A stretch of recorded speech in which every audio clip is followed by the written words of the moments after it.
Hello and welcome to this Coal and Ice event on food and climate change from Asia Society's Center on U.S. China Relations. I'm Kay Magistad, the Associate Director of this center and a former public radio correspondent in China and East Asia, where I often wrote about the effects of climate change on people's lives. And one of the critically important effects of climate change on people's lives is on the food we eat. What food can grow where as growing zones change, with what new challenges from droughts, floods, extreme temperatures, and wilder weather, and who gets to eat what food. There's also the question of whether there's enough food with enough nutrition for a growing global population, with growing economies, growing cities, and growing appetites in developing countries in Africa, Asia, and Latin America for the kinds of middle-class comforts and diets most Americans have long enjoyed. This is a significant set of challenges that need creative thought as we all learn to live with climate change, even as we also try to reduce greenhouse gas emissions and keep the world livable. The Coal and Ice Project is meant to provoke thought and constructive action to do just that. Coal and Ice started a decade ago in Beijing when Orville Schell, the director of Asia Society's Center on U.S. China Relations, teamed up with Magnum photographer Susan Meiselas and designer Jeroen de Vries to put together a photography exhibition with stark images of Chinese coal miners and melting Himalayan glaciers, a space to think about the causes and effects of climate change. That exhibition has since expanded to a multimedia experience with images from around the world, and it has traveled around the world, including to Shanghai, Paris, and San Francisco. It's now at the Kennedy Center in Washington, D.C. until Earth Day on April 22nd, 2022.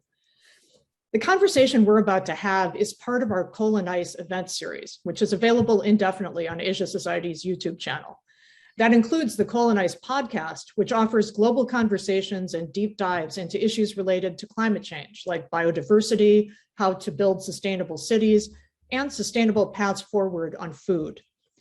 Here, I'm joined by two people with long experience working in and with food systems, people who have done a lot of thinking about some of these key questions about climate change and food. To help us better understand all of this is U.S. Secretary of Agriculture, Tom Vilsack. This is Tom's second time serving in that role after 8 years as Secretary of Agriculture under President Barack Obama. Secretary Vilsack is a lawyer by training. He was governor of Iowa for 2 terms and also served in the Iowa State Senate and as mayor of Mount Pleasant, Iowa. Between appointments as Secretary of Agriculture, he was president and CEO of the U.S. Dairy Export Council. In his current role, Secretary Vilsack is focusing on transforming the U.S. food system to make it more resilient in the face of climate change, make the United States a global leader on that front, and create fairer markets that offer Americans affordable, nutritious food closer to home. Also joining us is Gary Hirshberg, who co-founded the organic yogurt producer Stonyfield Farm almost 40 years ago, and has ever since been a high-profile proponent of organic agriculture and sustainability, including serving on several related boards and encouraging young entrepreneurs to go green and organic in the food industry.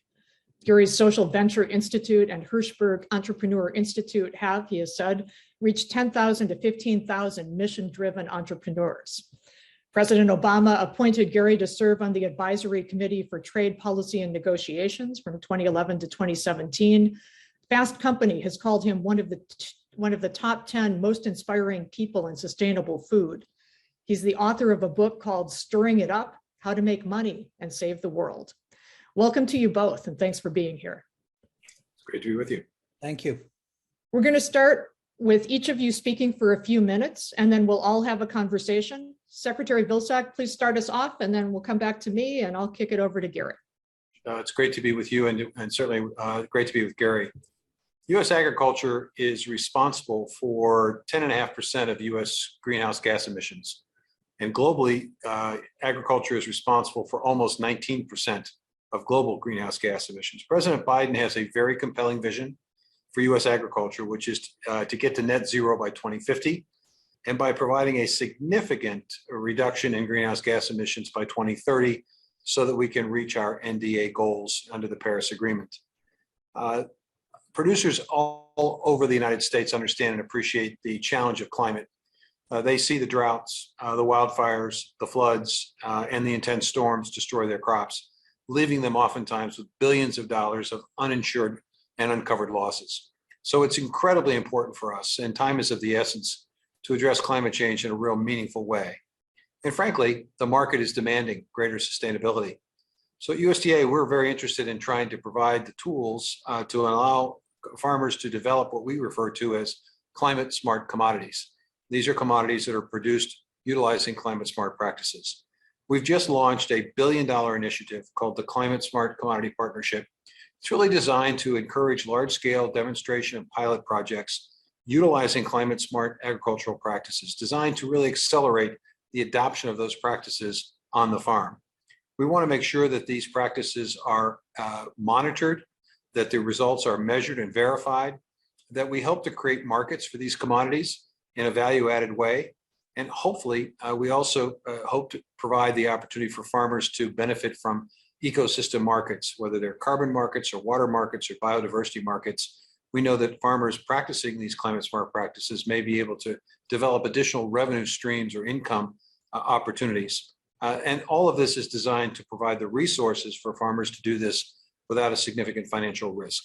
This is incredibly important, and it is at the center of everything we're doing in terms of our overall strategy from a climate perspective.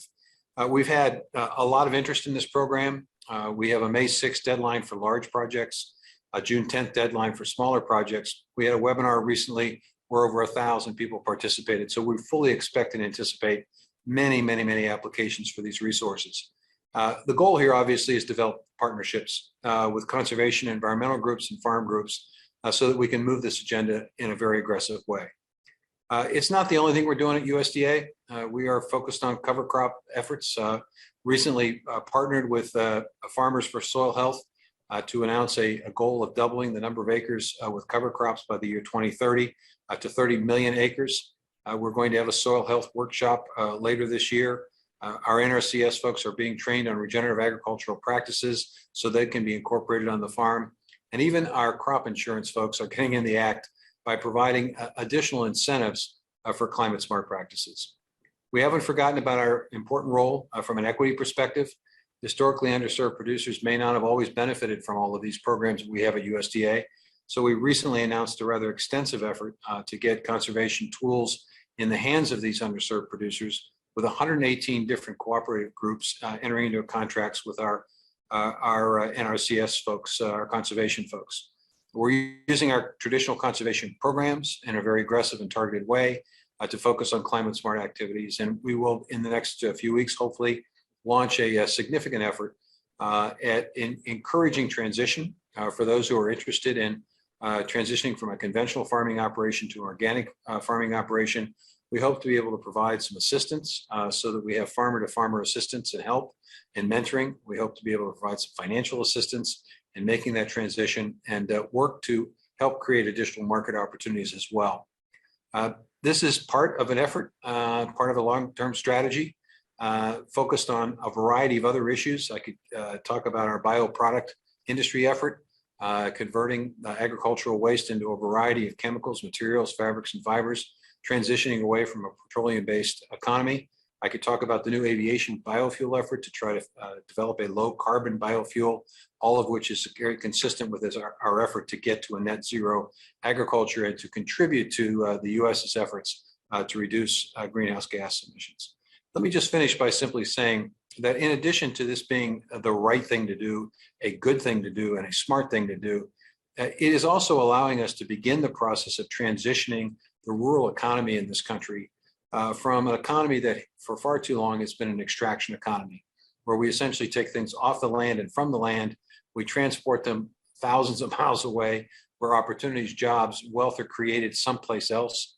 This ability to incorporate climate, incorporate agricultural waste into bioproducts, aviation fuel, things of this nature, allow us to essentially keep that wealth close to where the natural resource advantage is.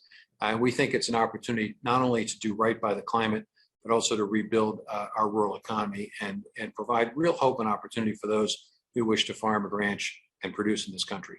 So excited about the opportunity to visit with you and Gary today. And that just gives you a flavor of what we're doing at USDA. Thanks, Secretary Vilsack. Gary, over to you. Well, first of all, I hope anybody listening understands that what you just heard from this secretary is, I have to say, as a 40-year climate advocate, unprecedented in terms of commitment, in terms of an understanding of the issues. And I couldn't, as a grandfather, I'll just say I could not be more excited because there's finally somebody in this chair who actually understands what we've got to do here. And I might just comment on that last point. This is much more than about just fighting or trying to slow or reverse climate change. This is about a whole different way of thinking about our agro ecosystems. It's about reinvestment. It's about keeping money in local circulation. At Stonyfield Farm, we're very well known for our yogurt, of course, but what is less well known is that we have generated close to $45 or $50 million of capital that has stayed in our business by implementing efficiency practices, by taking, for example, Tom mentioned waste to fuel, taking our wastewater, our nutrient-infused wastewater as we wash down the facility every day, and turning that into a source of energy for our facility to actually reheat and pasteurize. This has saved us millions and millions of dollars implementing renewable systems and efficiency. So we understand that this is low-hanging fruit. This is economic development we're talking about, not just saving our planet for future generations. I think as a climate-focused business person and investor, I think I have two main points to make here in partial response to what you just heard, and then to put a couple of other thoughts on the table. And I think it's important first to also comment on something Tom said at the beginning, which is there are real market tailwinds here. And I think just to set a context for what we're discussing, it's important to know that especially during COVID, the last few years, sustainability marketed products, I use that word broadly, water conserving products, energy conserving products, climate friendly products, have grown 7 times faster than conventionally marketed products. And that's across all commodities. Globally, sustainability resonates with consumers as a really big concern. And this is particularly escalating here in the US. 84% of global consumers say environmental responsibility is very or extremely important when choosing a brand. And more than 2 in 3 global consumers say environmental or climate issues are significantly important to them personally. This is a sea change. And it's obviously being driven particularly by younger folks who no longer need to be caught up in a debate about whether we're warming the planet or not. They get it. The data shows that 71% of millennials are looking for brands that are strong on the environment. 72% of Americans think corporations and brands should be doing more to address climate change. So when Tom says that there's market forces at play, any business person who doesn't appreciate and move towards those market forces is missing a huge opportunity. But as I said, I've been a climate advocate in business for decades, and I can tell you that we also see limits in terms of what individual businesses can accomplish with voluntary actions. Obviously, the world scientists are in agreement that in order to keep global temperature increases below 1.5 C, and we're pushing up against that now, we've got to transition entirely away from the use of fossil fuels and ramp up opportunities for carbon sequestration on farm and forest land in a very, very short period of time. And this is why it's critical that we have federal legislation as well as regulatory support to ensure that we're really 100% powered by clean energy and as Tom said, a net zero carbon economy no later than 2050. So we really do need, and I'll say this as an organic business person, I think organic may be the only business segment I know that has fought for more government regulation over my lifetime, because when you have standards and you have accountability and you have real metrics, then that gives the consumer clarity that we're either there or not there. And that kind of definition helps solidify the market, if you will. So we really need the right incentives in place to reward all farmers for participating in activities that'll sequester more carbon. More and more businesses are stepping up to the challenges, but we need the right federal regulations, some of which you're hearing about, and incentives in place in order to drive this. Now, having said that, I will tell you that we have also a problem, and I've been at this long enough that I remember when the word natural meant something. I remember when the word sustainable meant something. These are examples like the word regenerative. It's in widespread use today, that suffer from a lack of definition, a lack of standardization, a lack of accountability, and also a lack of enforcement. And it's important as we look to the Secretary's programs and practices that he's been describing, that we also accompany these with a clear understanding that the consumer needs clarity. The consumer and the business person and the farmer needs standardization. I have in front of me an advertisement. I won't name the brand, but it's a national advertisement for a nationally known brand that is touting their progress in regenerative agriculture, but there's absolutely no common definition of what that means. And that's, of course, means that there's a lot of confusion. There's also a lot of greenwashing. And when you have greenwashing, I often give the example that the word natural appears on the front label of many ice creams, but they don't change shape when they melt. So there's enough plasticides and emulsifiers in there. And that's unfortunately a problem with this word regenerative right now.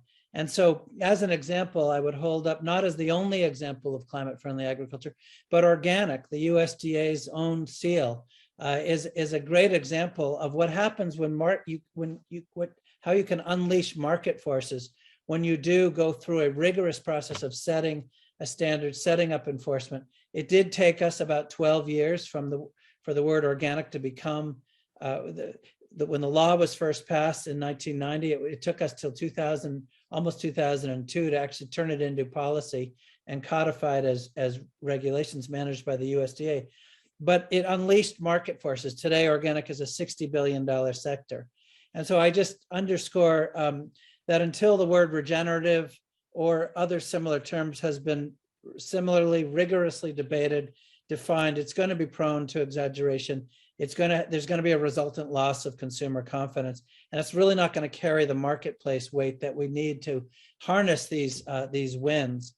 The other point I would just make is that, speaking again from the consumer-facing sector in this conversation, it's obviously, as I said, fantastic to see USDA putting real money behind incentivizing true climate-friendly ag. But for this to become really, truly impactful in today's big money lobbying environment, we need to really guard against this just becoming another way to subsidize corn and soy production, and to become incentivizing to all sizes and segments of farms.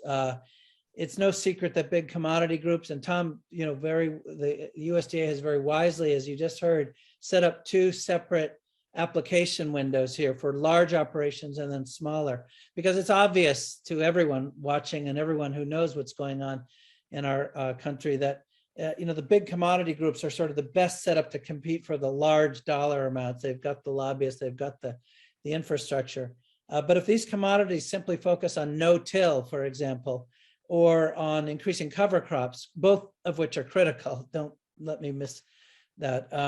But otherwise, if they continue in a kind of a business as usual fashion of applying significant amounts of chemical fertilizers or other inputs, then we're not going to succeed with the kind of objectives that the Secretary just laid out.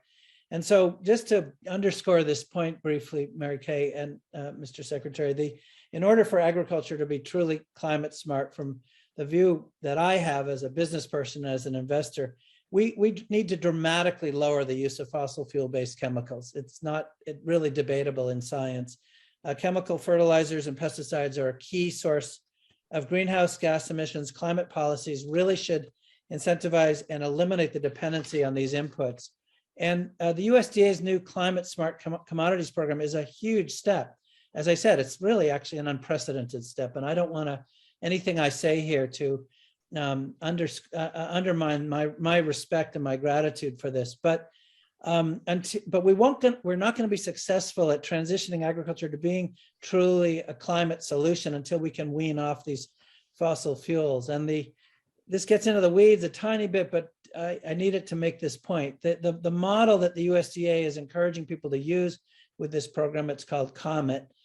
It really doesn't include measurement of emissions from fertilizer manufacturing in its scope, as I understand it. Now, Mr. Secretary, you might straighten me out on this, but if we had an economy-wide limit on greenhouse gas emissions, such as a carbon tax or cap on carbon, the kind of legislative backbone that this program could benefit from, then we'd be in emissions from fertilizer manufacturing, for example, would be getting regulated. But in this situation right now, where the USDA is really advancing a voluntary greenhouse gas reduction program, again, with market winds pushing, emissions from fertilizer manufacture at the moment are really not being regulated, and farmers aren't really being incentivized to move away from them. This is a key consideration, whether you're an organic operation or not. We're talking reductions, not necessarily absolute elimination.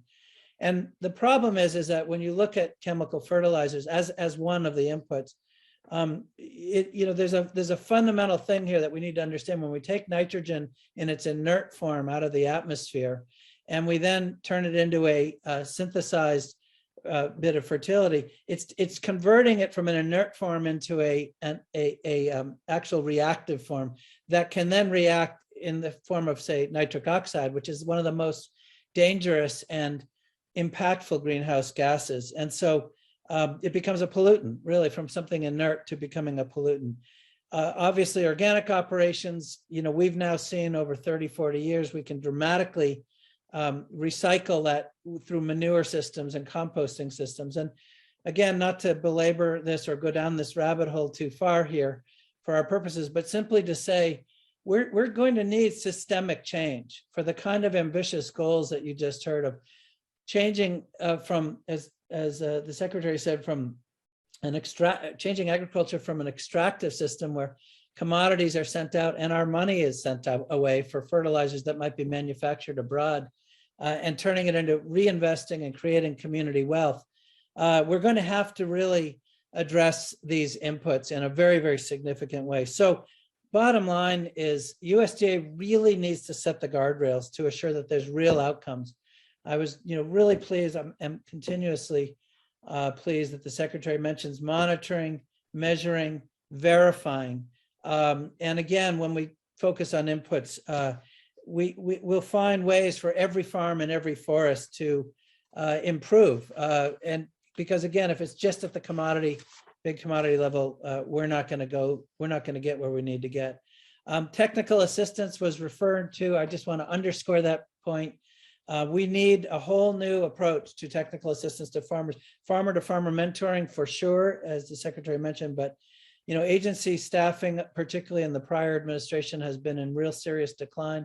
This secretary is, I know, trying to reinvest in climate knowledgeable technical folks who can help farmers implement the kind of programs that we in the organic world have been implementing. So the bottom line is this is enormous, and I don't think anybody should misunderstand that in the ecosystem around this very profound commitment that our USDA is making, we are going to have to do some really, really hard work, not vilifying anybody who isn't there. It's a continuous improvement process, but really attacking the big sources. And again, synthetic fertilizers and inputs would be among them. So I'll pause there for our discussion. Secretary Vilsack, would you like to respond to anything Gary touched on? Just a couple of things. I think, first of all, Gary's absolutely right. We need to make sure that this program that we've launched really focuses on all crops, all systems, all geographies, and all size of operations. This is not designed, nor should it be designed, for a particular set of commodities or for a particular geography or for a particular size of farming operation. Our goal here is to really make it available to all, and including those who are early adopters. And there are some folks out there who saw the wisdom of this transformational effort long before many of us did, and they should be rewarded as opposed to penalized for their early adoption. Secondly, I couldn't agree more with Gary on the necessity of clarity and standards. Part of what we're trying to do here is to begin the process of accumulating sufficient information and data from which standards that actually are marketable can be created. Part of the deal here is, in exchange for the resource, we get an aggregated amount of data and information that allows us to begin that process of trying to formulate what a standard would be for a climate smart commodity. So we can provide clarity, so we can provide potentially a value added opportunity akin to what organic has been able to do. Certainly agree with Gary on enforcement. We are actually looking within our own organic program at strengthening those enforcement opportunities, and with some rules and regulations that are going to be coming forward likely this year. That obviously is critically important. And I would say that that this is as Gary suggested, it's a work in progress here. We don't know what we don't know. We know we have a lot to learn. We know that we have to bring people into this process. I can tell you, having been in this job before, we are light years away from where we were 10 years ago. Mm-hmm. If you had tried to have this conversation with most farmers out there in the countryside, there would not have been the least bit of interest to even have a conversation about it, much less a commitment to actually embrace climate smart practices. Can I jump in with a question there? What changed? Was it just that the weather got that much more obviously unpredictable, or? I think it's a combination of a number of things. First of all, the severity and nature of the weather is different. There's no question we're dealing with mega droughts, we're dealing with derechos, we're dealing with storms of greater intensity, and these farmers see this in a very real way and a very damaging way to their operations. Secondly, not to underestimate the power of the market here. The market is selling, as Gary indicated, is sending a very strong message that this is what consumers expect. And it's not just the domestic market. It's important to note that anywhere on any given year, 20 to 30% of everything that is grown in this country is exported. And I can guarantee, I know this from a personal situation circumstance, people outside of the US are very interested, and only interested, frankly, in being able to purchase products that have been sustainably produced that meet certain standards and certain requirements. And so it's a market force. I think it is also a recognition that at least from this perspective, from the USDA's perspective, we're talking about this as an opportunity. I think messaging has a lot to do with this. You know, it's one thing to talk about the challenges that you have with increasing temperatures and the horrific things that will happen and can happen if the temperatures get too hot. But that's hard sometimes to move people, even though it probably should. Sometimes when you talk about opportunity, you talk about the opportunity to potentially make more profit. Well, that's a mover for a lot of these folks. Yeah. And so it's a combination, I think, of all of those factors and then some. Yeah, Mary Kay, if I could just heap on there, you know, I studied climate change in the 70s, and it was at that point an esoteric science, and I would try to explain to my parents what I was doing, and no one understood.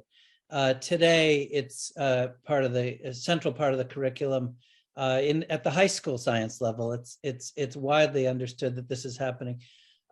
More and more, to your point, more and more diverse constituencies recognize what's going on. Here in New Hampshire, 70% of young moose are not even making it to their first year because of ticks. We've had an explosion of ticks. People are finding moose carcasses out cross-country skiing in the winter up here. So hunters, folks who maybe haven't necessarily been active in these issues, our local hunting organizations are getting serious about this. Even the United Mine Workers, as we saw with Senator Manchin, we're pressuring him to understand that this is seen as jobs for the future, right? The other thing that's happened is the technology has evolved very quickly. When I was talking about organic, you know, back in the 70s, I think people rightfully thought organic meant you had to chew extra, right? It was, you know, a different kind of. Now, as Tom points out, it's a highly profitable $60+ billion sector, growing double digits, has now for decades. But also in the science of organic, you know, we now know organic systems emit 18% less global warming potential than conventional operations. You know, young, emerging, next-gen consumers know that. We know that we have higher organic matter in organic, much higher carbon storage. When the USDA, the NRCS maintains their list of climate smart agricultural practices that producers can receive incentives for, every organic farmer does that already, because that's the very definition of organic, is putting material back in your soil, becoming less dependent synthetic nutrients. And so my dairy farmers across the country actually are more profitable than they were when they were conventional, because they're getting higher yields. Their animals live twice as long. They have more biological pest control because they're improving diversity. These are things that were theories back 30 years ago. They're now, economic, proven economic indices. But it's also the reason that we need USDA to really set these guardrails and really promote, changes that are going to be needed. We've lost a lot of livestock operations across the country, as you know from Minnesota, and the secretary knows from Iowa. And as we've moved into more and more confined animal feedlots, we have to reintroduce livestock into small farming systems to get those nutrients back on the farms. That's going to take, significant change, and market forces are going to be part of that, rewarding farms for moving away from CAFOs. But again, we at least know that the technology has been proven to be climate effective and financially efficient. So organic farming already does these great things for the environment. There's, sequestering carbon, the soil has more nutrients, can hold more water, but it makes up only what, 5% of farming in the US right now? Oh, less. Less. Why not more? Why not move toward a farming future where it's mostly or all organic? Well, I'll take a stab at that, but Gary was probably in a better position to respond to this than I am. But I mean, first of all, there is a need to transition from conventional operations to organic operations. And it's not an easy thing to do. And it's not a quick thing. It's not like you can decide to be organic one year and be organic in that same year. It's a 2 or 3 year transition period in which you are essentially transitioning. And there's a cost associated with that when your income may be significantly impacted by that transition. That's why it's necessary and important for us at USDA to figure out ways in which we can facilitate this, make it just a little bit easier. Second thing is, it's not the simplest thing in the world to know how to do. So you really need to have somebody help and shepherd you through it. It's one thing to have someone in NRCS. It's another thing to have a farmer who knows all of this and knows how to do it to help you. And you can't just simply say, hey, how about helping a buddy out here in order to expand organic? There needs to be a financial incentive, if you will.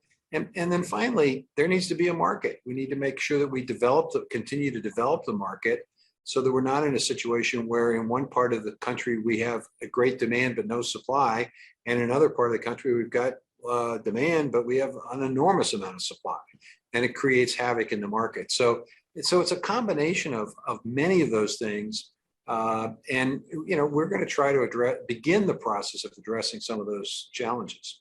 Yeah, and if I could just say again, people watching this video need to understand you're hearing from the first secretary in my lifetime who actually truly understands this difficulty of transition.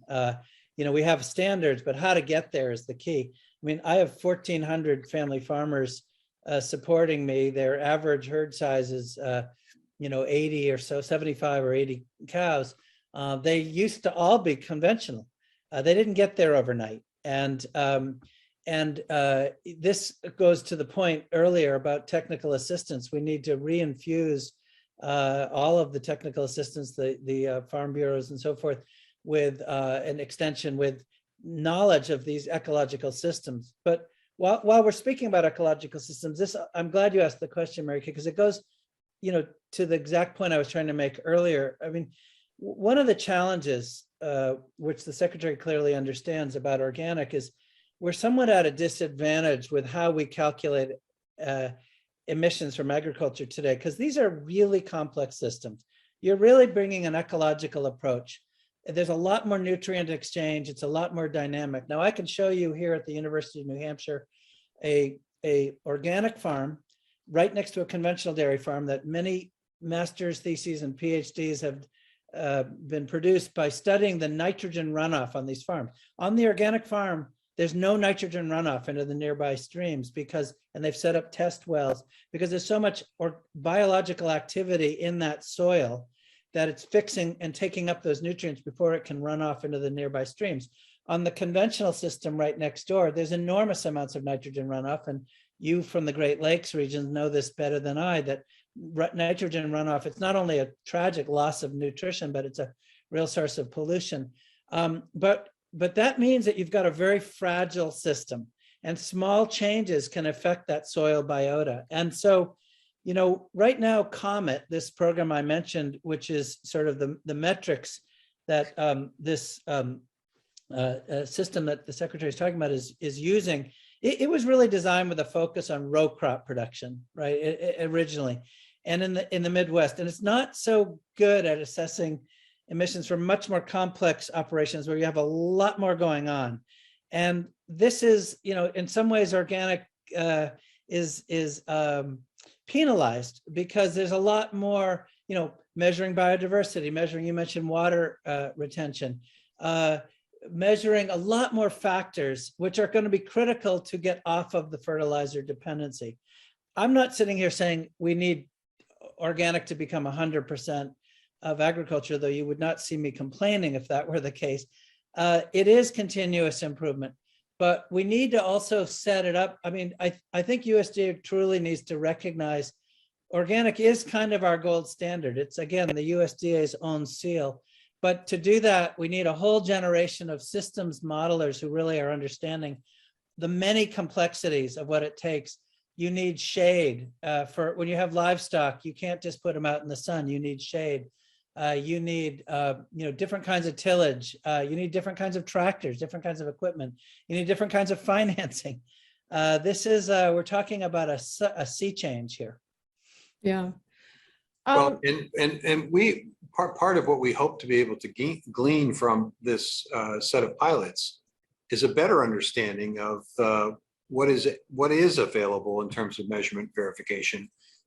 You know, Gary's point about runoff, you know, there's a interesting set of research being done at Iowa State University right now, where they are doing sensor technology, and they believe it's a tool that you actually put into a ear of corn, a corn stalk, and it can tell you whether or not that particular corn stalk needs fertilized or not.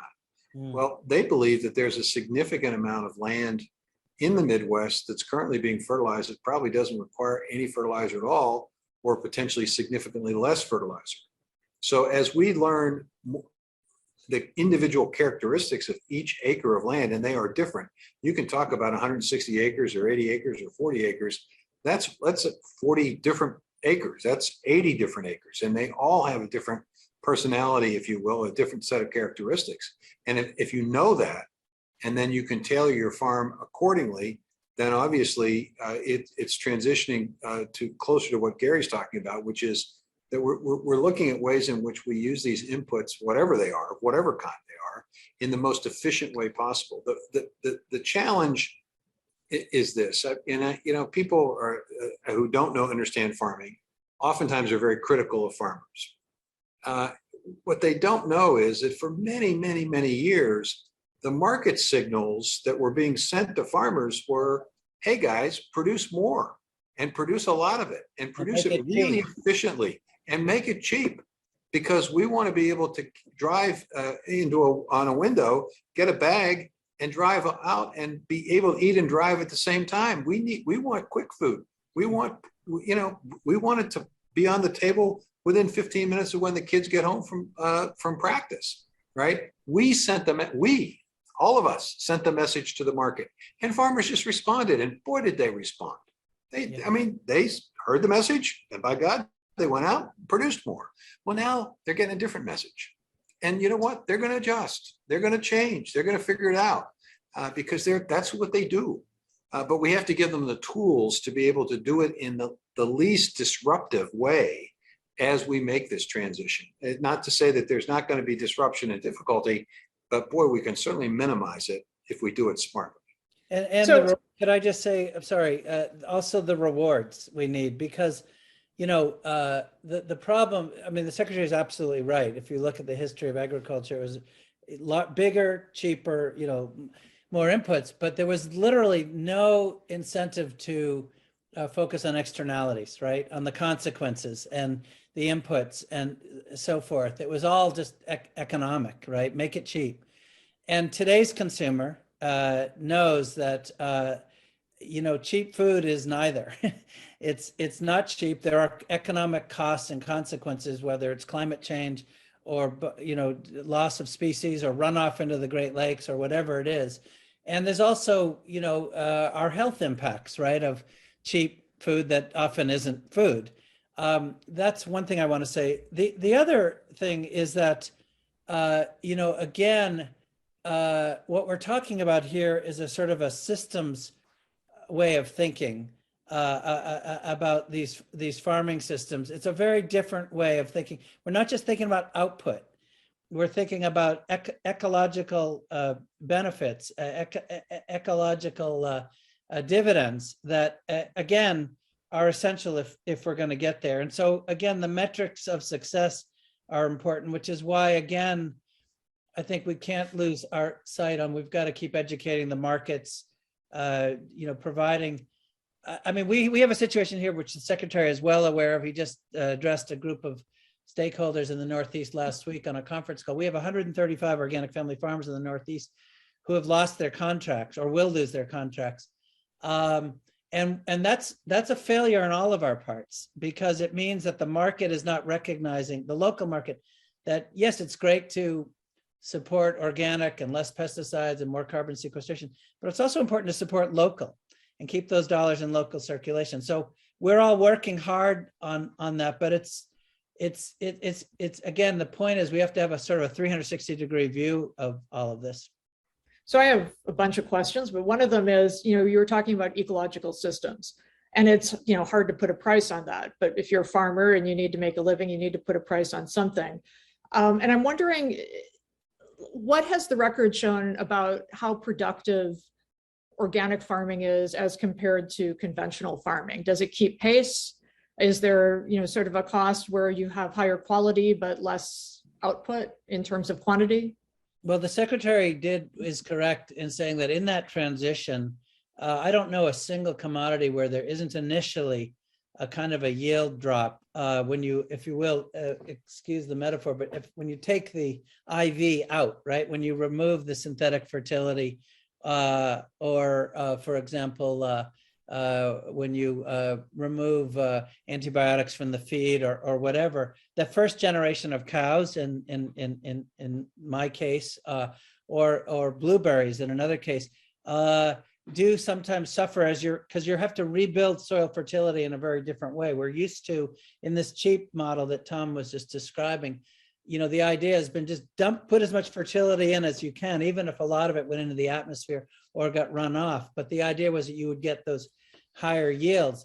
In organic systems, we're investing long-term in, like I say, ecosystem services. And so what happens in my commodity is that the first generation of cows, the yields drop, but the next gen, as they've moved to a different kind of feed and nutrition, the next one comes up, the next one comes up. And by the third generation, which cow generations are faster than humans, right? So we're talking 3, 4, 6, 7, 8 years, you get higher yields. And as I mentioned, the cows also live twice as long. The veterinarians on organic farms are a little like those old Maytag repairmen ads. They don't have much to do because the animals are healthier. So the point is, though, is not to be glib about this. In general, there's a dip, and then there's a yield return. Now, there's always been this trope that, well, we can't feed the world with organic. We would need 2.5 Earths. The reality is, if the entire world fed itself like the U.S. does, we would need 2.5 Earths, right? We can't. We are high on the hog, so to speak, if you'll forgive the expression. We have to totally change our systems and bring our externalities and our net footprints down here. But organic systems, while they don't always get back to the same level of yields, they sometimes do. A really good example of that is organic sugar. My sugar operations actually are higher yields than when they were conventional, because again, you're getting more productive output, not just net output after inputs. Mary Kay, I think there's another important point here to make, which is you ask about productivity. I think an equally important question is to ask about profitability. Mhm. Yeah. And the reason I raise this is that an ERS study came out when I took this job back in last year, and I was shocked when I saw this statistic. It said 89.6% of American farms do not generate the majority of income for the farm families that are operating. So I don't care what system you're talking about. You can't convince me with that number that the system is working for the guys who work and the women who are working night and day and who define themselves by what they do as a farmer. You can't tell me the system is working when 89, 90% aren't making enough that forces them to have a second or third job just to keep doing what they love doing. Yeah. So to me, it's about more new and better markets, and organic is a better market in the standpoint that you get a higher value for it. Local and regional food systems could be better markets because you're in a position to negotiate perhaps your price as opposed to accepting whatever the global commodity price is at the time. You may not have the level of input costs or the marketing costs that may be incurred in some other. So I think it's a combination of a lot of ways. And this USDA, under the president's leadership, is really figuring out how do we create multiple profit centers from the same asset, instead of just feeding growing livestock or growing crops and selling them, or growing crops and feeding them to livestock. How can you create multiple additional ways for that same producer to be able to profit? Well, if you have an ecosystem market, if you have a higher value commodity, or if you have an ingredient that goes into a particular manufacturing or processing operation, i.e. agricultural waste, now instead of 2 profit centers, you have 3, 4, 5, 6 profit centers. Now maybe it's a little easier for that farm family. And if there's a war in some other part of the world and that roils the markets, or there's a drought someplace and that roils the markets, you have alternative ways of staying in business, which, we've seen significant consolidation of farm holdings in this country. And if we don't deal with profitability in the same way we've dealt with historically productivity, we're going to have fewer and fewer farms over time. And what's happened to the dairy industry is really, really sad in terms of numbers. And can I just ground this in a couple of quick anecdotes? I mentioned earlier, our average herd sizes are between 75 and 80 cows.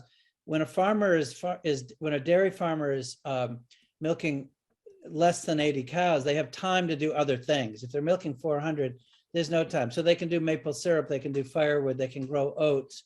And this is really why our dairy farmers are more profitable. They get a better price, and they can do it with fewer cows, so they can have more of a holistic lifestyle and a diverse farm. Secondly, I feel a compelling need to speak to the students and professors out there who are saying, wait a second, we got to move away from animals, which many are saying right now as they're watching this. So I just want to underscore, there is the one of the fastest growing new areas here, particularly in organics, is plant-based alternatives. And trust me, my dairy farmers are participating. Most of them know how to grow oats because they're feeding their animals, and they're discovering that these oats have another marketplace. To the secretary's point, there's now oat yogurts out there, there's oat milks, there's a whole bunch of these. But I do want to say that we often want to get into this all or nothing mentality. I already mentioned to you, if we're going to build more local fertility, which, by the way, a third point is that means less transportation cost. Transportation as a footprint for local farms is about 7% of total footprint, but especially with what's going on in the Ukraine and with fuel prices, it's skyrocketed as a very prohibitive cost. So another benefit of local. But as we move towards this different way of thinking about these farms, as the secretary is talking about, a dairy farmer can be participating in the plant-based economy, but also a few cows go a long way in terms of local fertility. So we have to resist this idea of all bad, all good. This can be a great transitional way for a lot of these larger farmers who are not making money to transition their way out. Which leads me to the last point. You asked earlier, why isn't organic bigger? I mean, in the end, Tom talks to the production side of the equation, but in the end, we have two different systems of subsidy, actually. On the commodity side, we have had a tradition of subsidizing in the conventional side, and there's been no such subsidy on the organic side, nor is anyone on the organic side that I know arguing for more subsidy. But we're going to need to level that playing field, because in the end, what happens is price is really the primary impediment. A consumer, especially during COVID, on limited dollars, takes a look at my yogurt and conventional yogurt and says, well, heck, I could buy 2 of these for 1 of those. And again, we need to level the playing field to create more, if we're really going to recognize that organic is sort of the platinum standard on climate friendly, not that everyone has to do it organically, but we're going to have to address the unlevel playing field of subsidies. Well, let's to be totally transparent here. There are additional resources that are being provided, perhaps that haven't in the past. There's a research initiative there. We're now providing organic producers with more risk management tools, crop insurance, similar to what the traditional commodity folks have. So there is an effort to try to create the same kind of risk management capacity, the same kind of research capacity that is necessary to continue to have improvements and to continue to keep people in business. But there is a price differential, and no doubt there will always be a price differential, I suspect, because you're talking about the gold standard. It's like the difference between a Cadillac and a Chevy. There's always going to be a price differential between the two, and folks can decide. I think you got to use Tesla as the model. Tesla. So I wanted to ask a layperson's question about the Climate Smart Commodities initiative. So this is the $1 billion initiative where you're asking for big projects, 5 million and more, and smaller projects. What would be an example of one of these commodities? I mean, is it specific? Is it literally like a new variety of wheat that is more climate resilient? Is it a new practice, like maybe vertical farms or growing seaweed on ocean beds that can then be fed to cows that will reduce methane from their belches? Or what are you thinking? It could be a dairy operation that incorporates a number of methane reduction or methane capture efforts to try to reduce and document the level of reduction that comes from certain feed additives, or comes from the capturing of methane and the conversion of that into something that's fuel or energy that's used on the farm. It could be separation capacity, where you basically take manure and instead of over applying it on land, because that's the only place you have to get rid of it, kind of thing. You create separation capacity. You separate the manure from the solids from the liquids. You reclaim the liquids. You extract from those liquids potentially valuable organic material that could be utilized in organic farming operation. You reclaim the water. That's an input cost reduction. It's also a water conservation strategy. You take the solids. You basically further evaporate the remaining liquids from that, and now you've got a pelletized manure that goes into a box or into a bag that can be transported anywhere, where in fact it could be used appropriately and efficiently, and without the runoff issues that significant runoff issues that Gary has addressed. It could be that. It could be a multitude of suites in terms of how the feed is being generated for a livestock operation that results in significant reductions or retention of carbon in the soil. It could be biodiversity. It could be a variety of things. It's not a new commodity. It's a commodity that was produced through a process that embraces climate smart practices. I mean, U.S. NRCS has, I think, 45 or so practices that they've identified have some positive climate impact and effect. So utilizing a suite of those, and then having most importantly, the measurement and the quantification, the verification of the result. That's kind of what this is all about. And I'll give one quick example.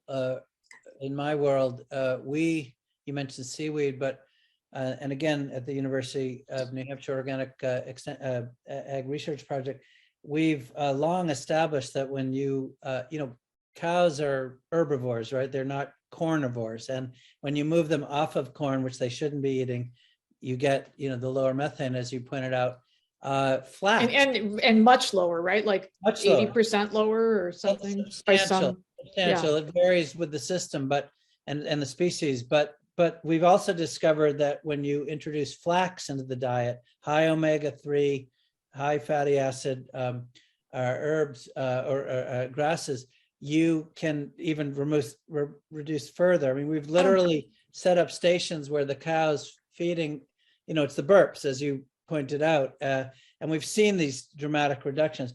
That you don't have to be an organic operator to take advantage of that kind of practice. That's a real-time benefit in both methane reduction, but also animal health that results. And by the way, the milk winds up with higher omega-3s, which we all need. Yeah. I think we have time for one more significant question from me, and that is, it's two-part. We've talked about how the U.S., a goal is for the U.S. to be a global leader in taking climate-friendly action on agriculture. We also have a goal that President Biden has set that we be at net zero emissions by 2050. What do you each think are the ways that we can best lead in this field? And how are we going to get to net zero emissions? Like, what are the top 2 or 3 things that you think absolutely need to happen to both sequester carbon and also just reduce the carbon going into the carbon or methane or other greenhouse gases going into the atmosphere in the first place? Secretary Vilsack, would you like to go first? Well, I'm struggling with the question because I don't know that we have enough information necessarily today to answer it with great confidence in terms of knowing precisely. Gary, I'm sure will sort of tell the organic message, which obviously is important. But in terms of the practices on the farm, I think it's. Let me put it this way: I think it's incredibly important for the livestock industry to get a handle on this methane issue. And so regardless of whether or not this is the most significant thing, if animal husbandry wants to continue to be a supplier of protein, it's going to be necessary for us not to eliminate it, but to figure out how to do it more sustainably and to do it in a way that it does not have the environmental impact that it has today. I mean, I think that's just essential. I think the market's going to demand it.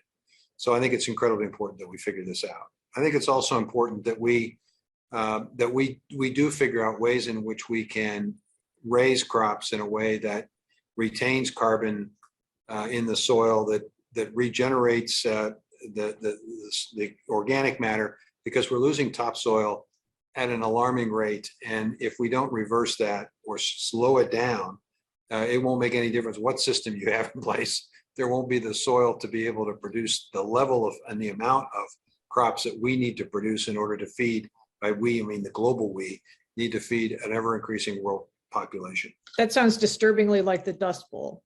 Well, and the third issue is water, is figuring out creative, innovative ways to reduce the amount of water that is necessary to produce the same or more agriculture. And that, I think, it means embracing a wide variety of production systems. Gary mentioned vertical farming. That is part of, I mean, I don't think we can be picky and choosy about which kind of agriculture we like. I think we have to say, hey, it's everybody in here. Let's all figure out a way to do what we can do to produce the amount of food necessary in the most environmentally sensitive and smart way to be able to meet an ever-increasing demand for protein and for energy for people. There are going to be 9 billion of us in the not too distant future, or 10 billion.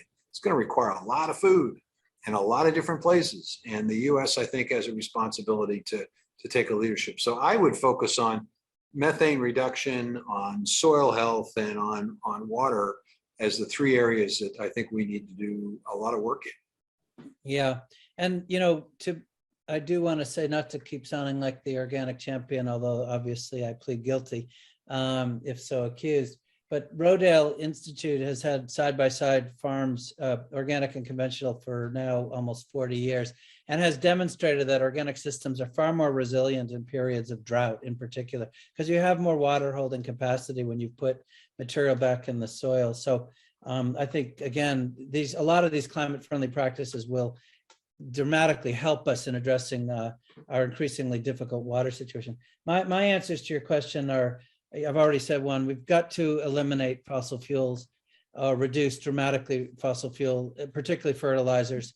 And nitric oxide is, I think, 140 times more impactful as a greenhouse gas than CO2, and methane's obviously a lot more impactful as well. So I agree with Tom on that. We've got to eliminate, speaking of eliminating methane, we've got to eliminate feedlots. We've got to move away from them. Tom talked about extractive systems, but these are, these systems were engineered, by the best and the brightest in response to market forces that were well explained here, but they don't work ecologically, and they are disasters in terms of methane and misuse of fertility and so forth. We talked a couple times here about financial incentives. This is clearly, when you ask about speed, the reward system has got to change, and the reward system in part has to be coupled with a methodology that really is more complicated. It's not just about assessing output or inputs. It's looking at whole systems. It's looking at, in the same way that we would, measure the productivity of a human being. We have to look, more broadly than just the traditional metrics. And finally, I think the points that have been made about technical assistance, we've really got to expedite. As Tom said, this is not,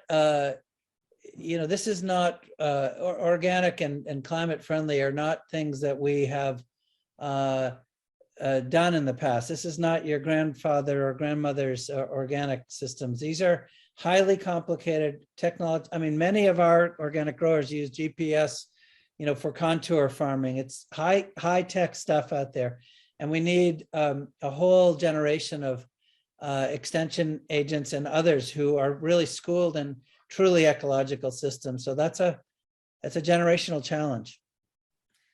Gary Hirshberg, Secretary Vilsack, thanks for your insights, provocations, and creative thinking on how we might transform our food systems and be more resilient, more environmentally friendly, and fairer in the face of climate change. This is such an important topic that Asia Society's Coal and Ice is hitting it 3 different ways during U.S. National Agriculture Week. Besides this conversation here, the Coal and Ice podcast has a global take on some of the same issues. You can check it out wherever you get your podcasts.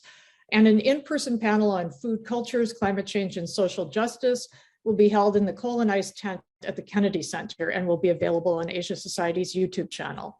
It's all meant to provide food for thought and a call to action to meet one of the great challenges of our time. Thanks for listening.